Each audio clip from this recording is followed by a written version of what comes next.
from what I heard is that you were, again, saying that Jesus is Allah. My issue is that when you think of the Almighty Creator, you don't think of an entity that sleeps or uses the bathroom or has a wife and has a child in the sense that you and I have. Okay. So that's why you cannot say Jesus is the son. That's why you see in the Quran that Jesus is referred to Isa ibn Maryam. Mm-hmm. So we know that it's a miracle that Allah gave Maryam, a child, which was Isa al-Masih. Yeah. But we don't say he's the son of Allah because Allah can't have a son. Why? Why can't he? He can't because of what I just explained. You can't give him any human attributes. That you only explained he can't have a human son because he's not a human being. But what makes you think that only humans can have sons? Why can't Allah have a son that's divine without Allah having to have sex with a woman? This idea is completely rejected. We don't want to associate. We don't want to associate any kind of partners with Allah subhanahu wa ta'ala. Yeah, but where is it rejected? That Allah can have a son who's not human, who is divine, one with him, without Allah having to have sex with someone. There is a verse in the Quran which refers to how can Allah have a son when he does not have any sort of that's 6:101. Humanly partner. In chapter 6, verse 101, it says, wonderful originator of the heaven and earth. How can he have a son seeing he has no consort? Okay, you accept that logic? Allah cannot do stuff. I mean, Allah doesn't do stuff like you can't even put him on that So you do accept that logic. So how come Mary can have a son without having sex, but your God can't have a son without sex? These kind of questions that you're asking are kind of outside the realm of what's in our scriptures. But Mary answered the way Allah answered.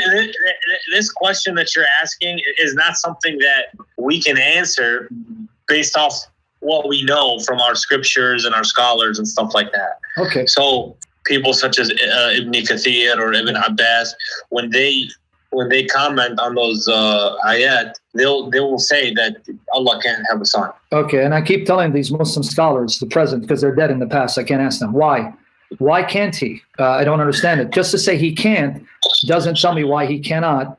Because if the objection, because you mentioned chapter 6. So I can ask you something about Christianity, which no scholar has ever said or has ever. So I can ask you a question, how can Jesus, come up from the dead? How can he do that? I can ask you that. Because God is life. Tell me what you believe. No, it is. God is life. You don't have any kind of, That's not equivalent because God is life. And he has power over death. Death is something that's in the hands of God. But that actually makes my point. If God has power over death, where he can bring life out of death, why then are you saying he doesn't have power to have a son without having sex in order to have a son?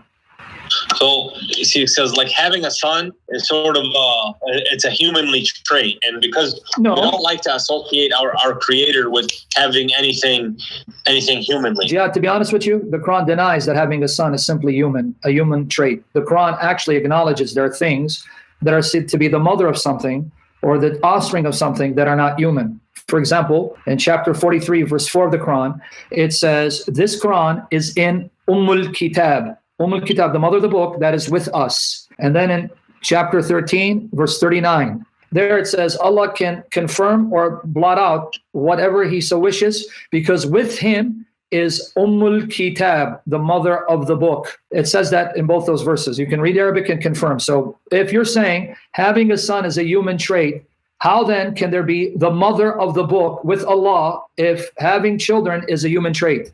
Being a mother is a human trait. Being a father is a human trait. Okay, so the mother of the book verse, can you repeat that verse again? I need to read it. Go to chapter 13, verse 39 first. See, so if you go to Matthew 5:17, you would see that... we can talk about Matthew 5. What does that got to do with you would be required to follow the law of the Old Testament. You sure about that? The thing is... Wait, why are you changing subject, Jihad? What happened? Go back to the mother of the thing. We'll go to Matthew 5 because that's not going to help you. We're going to come to 1339, but I was going to make my point. You come to a lot of things in Islam, which is outside the scope of what our scholars have mentioned.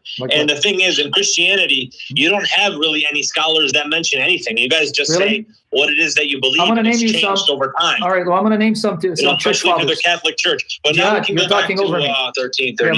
Yeah, but before you go, hold on. Calm down, buddy. You're bringing too many issues. I'm going to tell you that's not true because historically we've had theologians and scholars and martyrs who died as martyrs for Jesus. Have you heard of Ignatius? Do you know Ignatius? No. Clement of Rome? No. Polycarp? Heard of John of Damascus. Okay, that's after your prophet. Polycarp? No, I don't know that about so then, this stuff. Just like you don't like me to represent Islam or your scholars, don't talk about Christianity if you haven't studied. We have scholars whose writings are still with us, written in their language that we translate English, like Ibn Kathir wrote in Arabic. We have Irenaeus, who wrote in Greek, in English. We have what Ignatius wrote in Greek, translated in English. So let's keep the scholars aside. Let's just go to the Bible and the Quran, because I don't think you want to get into a discussion of your scholars, my scholars. Let's stick with something that's right in front of you, the Quran. In chapter 13, verse 39, what does it say? It says al-Kitab. So the al-Kitab, the mother of the book, is with Allah, right? Yeah, that's what it says. Okay, now go to another one. Chapter 43, verses 3 and 4 of the Quran. Chapter 43, verses 3 and 4 of the Quran. Chapter 43. 43. And then read 3 and 4. The Quran is in what? It's in something. Tell me what is in. Excuse me. Indeed, we have made it an Arabic Quran that you might understand. Keep reading to 4. Don't stop. Yeah,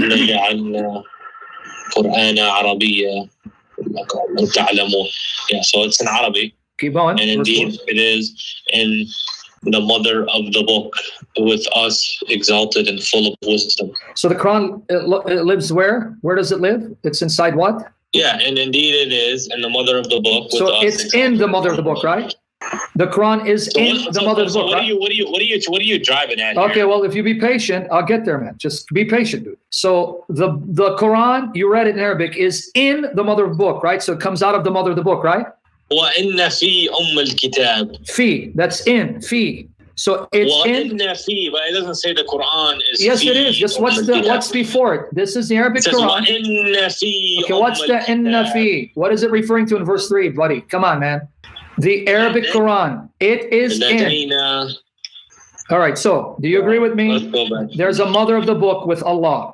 And the Quran comes from the mother book. And that Quran comes from the book, right? The mother of the book. So this is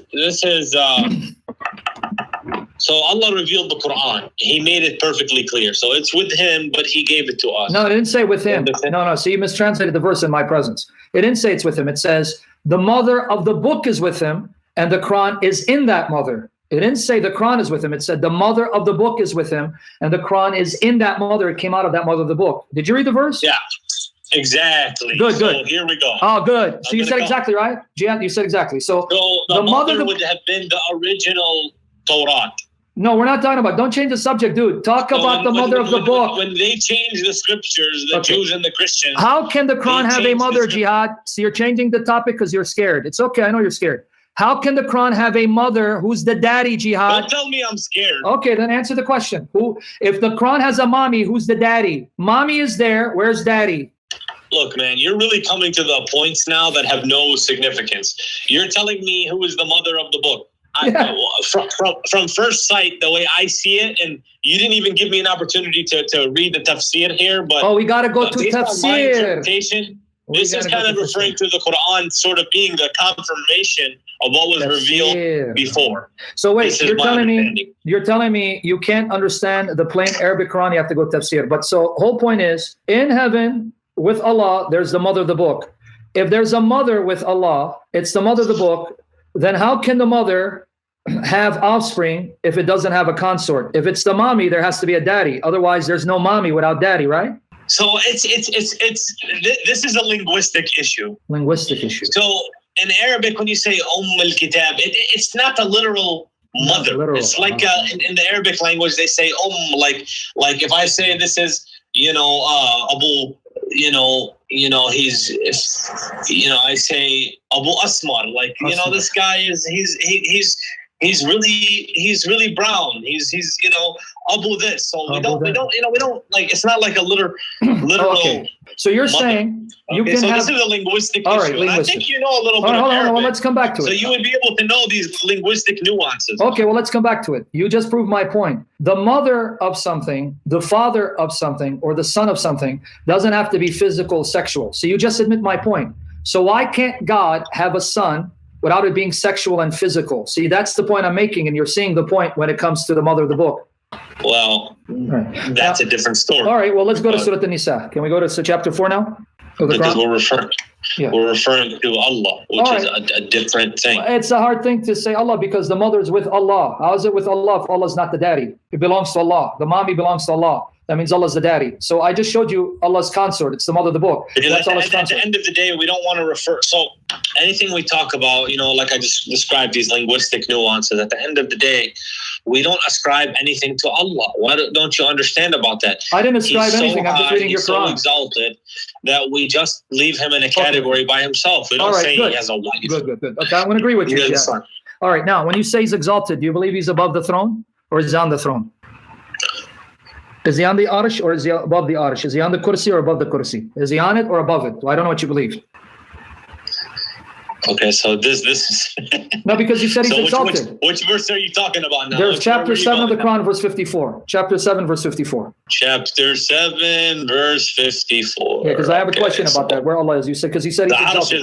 It's a metaphorical. Okay, thing. Well, some think it's actual throne, but I just want to know: do you think he's on it, above it? What does that mean? No, because I heard many scholars say that there's no such he's not sitting. There's no he's sitting on a no, that's not the case. To some scholars that you follow, that maybe Ash'ari and Maturidi. No, I think the consensus amongst the mainstream Muslim scholars are saying. I can quote to you the Salafi, the ones who follow the Salaf Salih. They say he's above the throne in a manner suiting his majesty, and we don't try to. When you say the throne, it's like metaphorical as the earth is it's like he's above the earth. He's above everything in the world. He created it. It doesn't mean that there's an actual chair that he's sitting in, as you Christians. All right, well, I have a problem, CP, you don't know how many times I've heard CP come to this, and it's just ridiculous. Jihad, my friend. If you're telling me it's a metaphor, then in chapter 69, verse 17, it says 8 angels. But you just said chapter 7, so hold on. You just said something. Be patient, dude. Just a little patience. You said the throne is a metaphor. In 69:17 of the Quran, it says 8 will carry the throne. 8 will be carrying the throne. 8 angels. What are they carrying if it's a metaphor? 69 verse 17 of the Quran. 69 so are you verse redirecting me to another verse now? Because you just said, let me repeat, man, listen to yourself. You said I heard what you just said, so I'm asking you, are you redirecting me? Yeah, because I want to know, how is it a metaphor? What are the 8 angels carrying? A metaphor? 69:17. Read it. So he's carrying a metaphor. The 8 angels are carrying a metaphor. They're not actually carrying a throne. We're going to read the tafsir on that one too. Okay, it's up to you, dude. If you want to go to tafsir, it's up to you. But just read for me 69:17. So the Quran itself is not plain. You got to go to tafsir. Okay, 69:17. But read it for me. Just read what it says. How many carry the metaphorical throne? The throne that's not real. It's a metaphor. How many are carrying it? That metaphor. Let me know when you get there. Read it. Unless you want me to read it. What? Hold on. I'm looking at it. What the heck was that in the background, dude? Anyway, but go ahead. This is all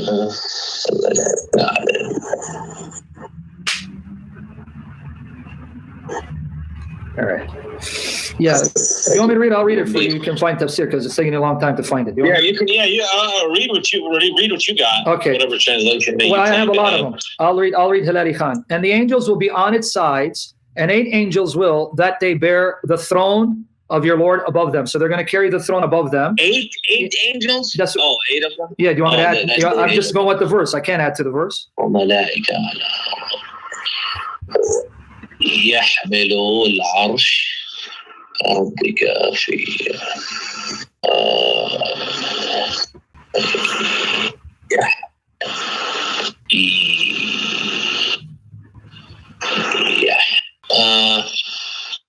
Yeah. Okay, so are we going to the tafsir? You wanted to. I'm asking if the arsh is not an actual throne, what are they carrying? It's not clear. I mean, it's as I said, the arsh is metaphorical, so we need to. So they're carrying a metaphorical throne. Okay. We need further clarification at the end of the day. We need tafsir. All right. Okay. Right? Now here's my question for you. Okay, since you don't, you do believe Allah is above His creation, then above the 7 heavens, above. Allah is above His creation, but He's not sitting in a chair. Okay, forget sitting on the chair. Okay. All right, He's not. Let's go with that. He's not sitting on the chair, but you do believe He's above His creation. Okay, can you read for me Surah Ali Imran, chapter 3, verse 55? Chapter 3, verse 55 about Isa. If you can read that for me. La la la la. La, la, la. Sorry, I had to just do that to loosen my throat because it's getting sore. I'm not young anymore. I used to be able to speak, but now I'm getting old. Anyway, 355. Yeah, I know you like that, didn't you? Oh, man. Anyway, when you read 355, notice what Allah says to Isa. God says to Jesus in your Quran.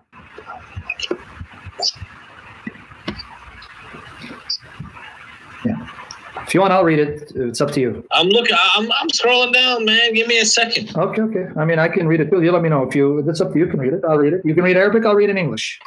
I mean, yeah. Go ahead and read it in English, and okay. I'm looking at it too. All right, here it says. I can read anyway. I'll read Yusuf Ali. Behold, God said, "O Jesus, I will take thee and raise thee to myself.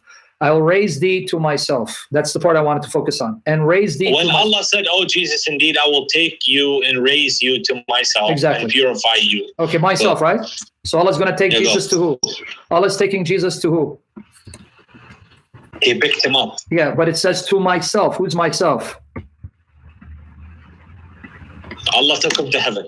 Did it say heaven or to myself? I'm reading the verse in front of my eyes. Allah, I will take you to myself. This is also in Surah Al-Nisa. So go to Surah Al-Nisa, chapter 4 of the Quran, verse 158.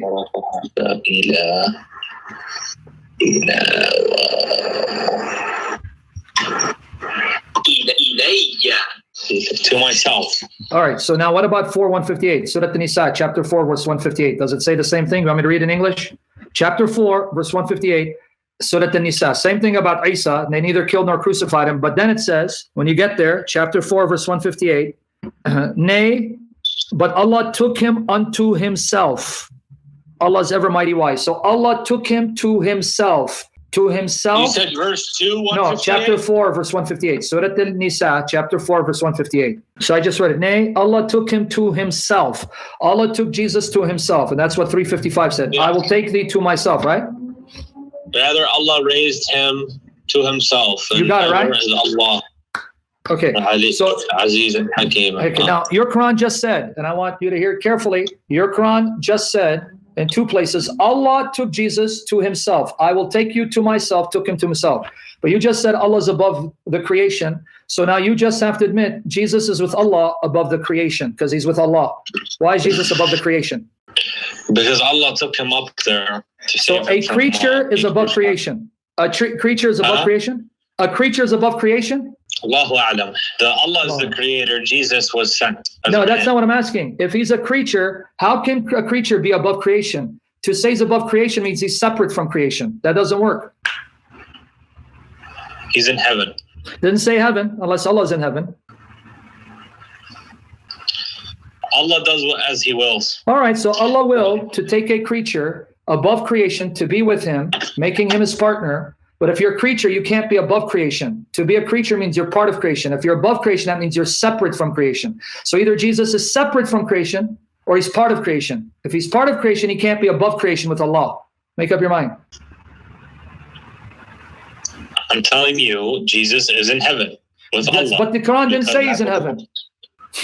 All right, can you go now to chapter 4? Hey, my friend, do you go, are you a literalist now? I mean, you don't understand, No, I went by what you said. I said, where's Allah? You said above creation. Then Allah could have said, oh, Isa, I'll take you to heaven.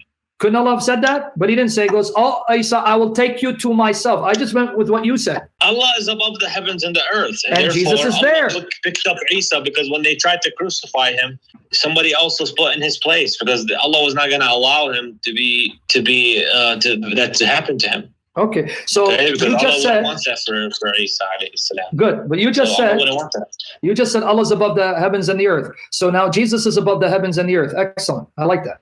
Good. No, I mean, we don't have a clear explanation. We just know that he's picked up. Wow. We don't have. So your Quran is a book of confusion. About specifics here, like you're talking about, what is the location? Give me his latitude and longitude while you're at it. It's like you're. This is still faith at the end of the day. So you're basically telling the non-Muslims who are hearing your Quran is a book of confusion because no one knows what it means. So instead of guiding me, it's confusing me. And this is what Allah wants me to follow, something that confuses me. This is semantics.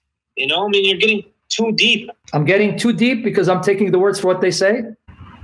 I'm just reading the words and I'm taking it to Bible, deep. okay, so if I did that with the Bible, you're going to come with your whole spiel about, no, this is what it means. But that's going to be what you're saying, and it might not be affirmed by any so-called scholar of the past, if you have any, and there probably is not a consensus within the Christian community about it.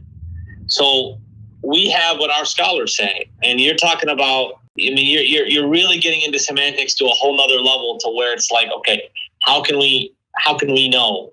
At the end of the day, it's Allahu A'lam. So, okay, all right. Okay, then let's go to chapter 4, verse 171 of the Quran. Chapter 4, verse 171. If you get chapter 4, verse what? 171. Ayah 171, because you know the Arabic, and I know you're going to know how to correctly translate this, unlike some translations, right? So 4171. Well, I told you. Well, I mean, I'm going to... I mean, you can read the Arabic. That's what I'm saying. You can read the Arabic. At least no one can deceive you. I have a strong basis in Arabic, but Good. I'm stronger in English, as I told you. That's fine. But at least enough where you know when someone's mistranslating, which is good. So if you're in 4171... I don't like to delve into all these details. I mean, at the end of the day, we can keep Islam commands us to do good and forbid evil, to pray. You want to talk about that? So you want to talk about moral teaching of the Quran? Is that what you want to talk about now? We can do that. Because you're saying it commands to do good. We can talk about that. You're the one who's bringing up the points, and I'm the one who's here to refute. So what are you? Okay, so now you said Islam. Okay. You said Islam teaches good. Okay, so let's talk about morality of Islam, because you follow Quran and Sunnah. Your prophet at one time, I'm not saying now, you're Sunni, so I know you don't do it now. But at one time, your prophet accepted Zawj al-Muta. Muta, right? Yeah. You're okay with that? Him doing Muta? At the time, it was accepted. So now be honest with me, as a man who has respect, you have ghira, you have honor. How would you feel if you lived at that time? So understand what I'm saying. How would you feel if you lived at that time and one of the Muslims said, I want to marry your sister for 3 days, and then when I'm done, I'll divorce her and give her money? You honestly would be okay with that?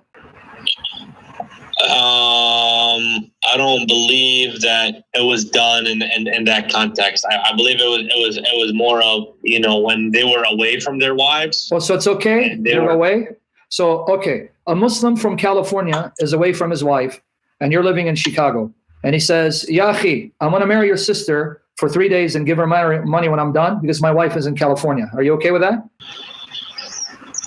Well, at the end of the day, you have to consider it like this. Do you want to have unlawful sexual relations in the eyes of Allah? Or do you actually want to, if the Prophet said something and he's the highest moral authority. So if he permitted something at a certain time under certain circumstances, it's not for us to really question that. We just follow him exactly as he says, and we obey him. So you really think a God Almighty, who's all powerful, would legalize? Hey, I'm giving it to you straight. Am I beating around the bush? No, you're honest. Okay. All right. Okay, that's fine. All right. Okay, then you're saying if it's from Allah, okay, that's fine. Well, all right, then you can see why non-Muslims have a problem with it. But okay, now that you said, well, if it's from Allah, all right, fine. Okay, that's fine. Let me ask you this then. In chapter 4, verse 24 of the Quran.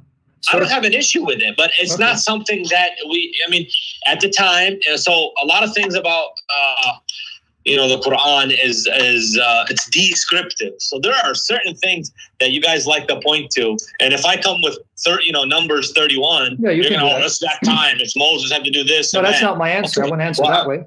I wouldn't answer that way, but that's okay. I wouldn't answer that. I can answer that very easily. I will, but that's not how we answer Numbers 31. But coming to this issue, Surah An-Nisa, chapter 4, verse 24. That you said, okay, Allah permitted it at that time, and that was legal, and I have no problem with it.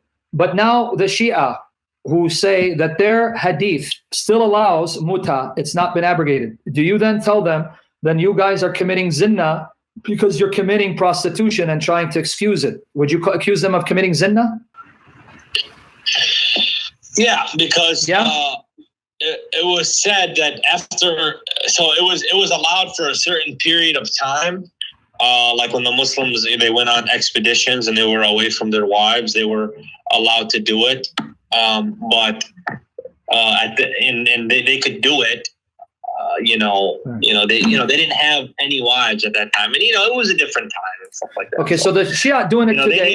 They needed to give a mahr, give a gift, give a dowry to marry a woman, and they could and enjoy her in a marital way. And you consider that marriage? After some time, the marriage would be dissolved. Okay, but, brother in humanity. Be right honest. Now we don't permit that, and the Prophet didn't permit it when when the Muslims return home and they're living amongst their community, for them to just do it with each other's daughters and stuff as a form of no. Marriage, of course, is meant to be a long-term thing. Say it again. Marriage is meant to be what? Marriage is meant to be what? I said by and large, it should be a long-term thing. It's meant to be a long-term thing. Okay. Now there are certain circumstances that may warrant that, but the way we have it now, it's not permitted. Okay. Let me just repeat what you said. Marriage is meant to be for long term. Even though I may marry someone that I want to stay with, things happen, we get divorced. But my intention wasn't to marry her and divorce her. So you agree. But you're saying because Muhammad, under the orders of your God, because you believe Allah spoke to your prophet, when your prophet said, you can marry them short term, and you can tell a woman, look, I'm just going to marry you for 3 days and pay you money. That was legal marriage, even though the intention was to be married for a short term. And you really call that marital? You really call that a marriage? Well, what you got to understand, they were doing Allah's will at the time. Allah's will, okay. So they were out preaching Islam and, assisting in the expansion of Islam. And so they did not have their wives with them. So it was permitted for them to temporarily marry the women who were available to them. But after a while, this practice was forbidden. And so now when the Shia do it, it's zina, it is wicked, it's haram, it's immoral. Now if they do that, right? Correct. And they reject our hadith. Yes, right. And they curse a lot of the Sahabi. Yep. And so they have become misguided in a lot of ways. And I can't speak for them. Sure, no, put them aside.